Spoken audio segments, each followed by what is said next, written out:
Something just happened in the Persian Gulf, and the world may not fully understand what it means for another 24 hours. AU.S. Navy submarine, operating silently, invisibly, somewhere beneath the oil-dark waters of the Arabian Sea, fired on an Iranian warship. And then, something no one predicted happened next. Iran didn't retaliate. Let that sink in for a second. The self-proclaimed revolutionary power that has been launching ballistic missiles, drone swarms, and naval harassment operations for 18 straight days, went quiet. Not just quiet, completely silent on the naval front. And that silence? That silence is more alarming than anything Tehran could have said out loud.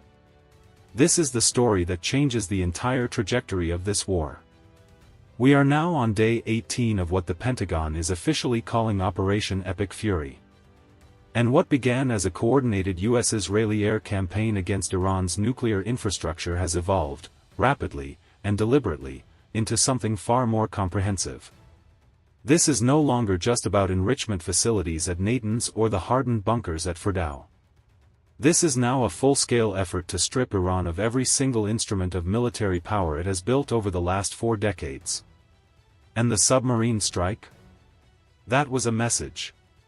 Delivered in the language that military commanders understand better than any diplomatic cable. Let's go back to the beginning, because context here is everything. On February 28, 2026, the United States and Israel launched simultaneous strikes across Iran. The opening hours were unlike anything the region had seen since the Gulf War. The targets weren't random. They were surgical. Iran's supreme leader, eliminated. 40 senior officials killed in a single wave of coordinated strikes. The command and control infrastructure that Iran had spent decades building, decapitated in under 72 hours. Iran fired back immediately. Over 350 ballistic missiles on day 1 alone. More than 800 drones launched toward Israeli and American targets across the Middle East. The Strait of Hormuz, that critical 18-mile choke point that handles roughly 21% of the entire world's daily oil supply, slammed shut. 20 vessels attacked. Oil prices spiked. Panic spread from Wall Street to Tokyo. But here's what the headlines missed, and what the Pentagon was quietly watching with something close to satisfaction. Iran was burning through its arsenal at an unsustainable rate. By day 15, Iranian ballistic missile launches had dropped by over 90%. From 350 on the first day, to roughly 25.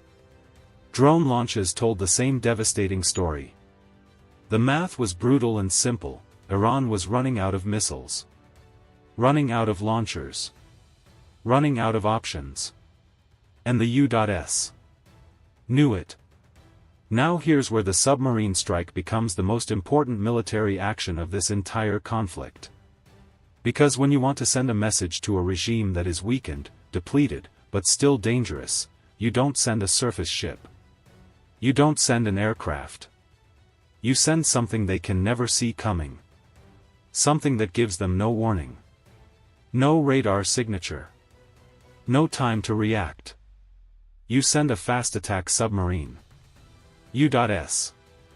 Navy fast-attack submarines, vessels like the Virginia-class, measuring nearly 380 feet in length, capable of diving to depths exceeding 800 feet, traveling at speeds above 25 knots underwater, and carrying a weapons load that includes Tomahawk cruise missiles, -48 Malawian Quachas torpedoes, and advanced mine-laying capabilities, are arguably the most lethal individual weapons platforms in the history of naval warfare.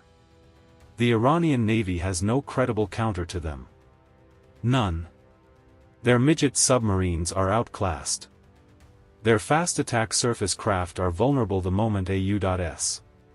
submarine acquires a firing solution. And that is exactly what happened. An Iranian warship, operating in waters Tehran has publicly claimed it controls, in the Persian Gulf that Iranian commanders have repeatedly vowed to defend, was struck without warning. Without contest. Without the ability to respond. The reaction from Tehran was nothing. Public silence. And military analysts watching the situation from Tampa to Tel Aviv understood immediately what that silence communicated. Iran's naval command assessed the threat, looked at its remaining assets, looked at what just happened to one of its warships, and made a calculation. The calculation was, we cannot win this fight beneath the surface. We have no answer for what the U.S. Navy just demonstrated. Meanwhile, the humanitarian and economic pressure from the Strait of Hormuz closure is building to a crisis point that transcends this conflict entirely. 21 million barrels of oil per day are not moving. 6 of the world's largest oil-consuming economies, China, Japan, South Korea, India, the European Union, and the United States itself, are watching their energy reserves and supply chains under threat. President Trump is personally calling allied heads of state, demanding naval escorts through the strait. Australia said no. Japan said no. The UK is hedging. The EU declined to expand naval operations in the region.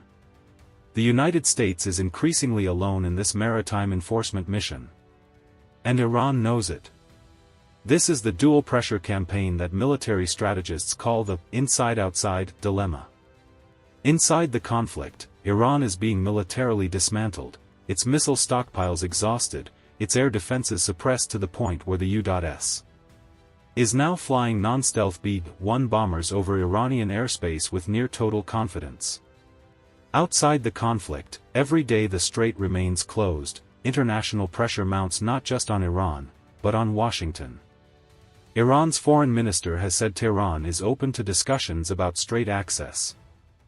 He has also said, clearly, and without ambiguity, that Iran is not seeking a ceasefire, has no hesitation continuing this war, and is prepared to fight for as long as necessary. That is not the language of a regime that is ready to surrender. That is the language of a regime that has decided to absorb the punishment, and wait. Wait for what? Wait for the economic pain of closed oil lanes to fracture the international coalition supporting U.S. operations. Wait for domestic political pressure in Washington to force a negotiated pause. Wait for one miscalculation, one American aircraft downed, one U.S.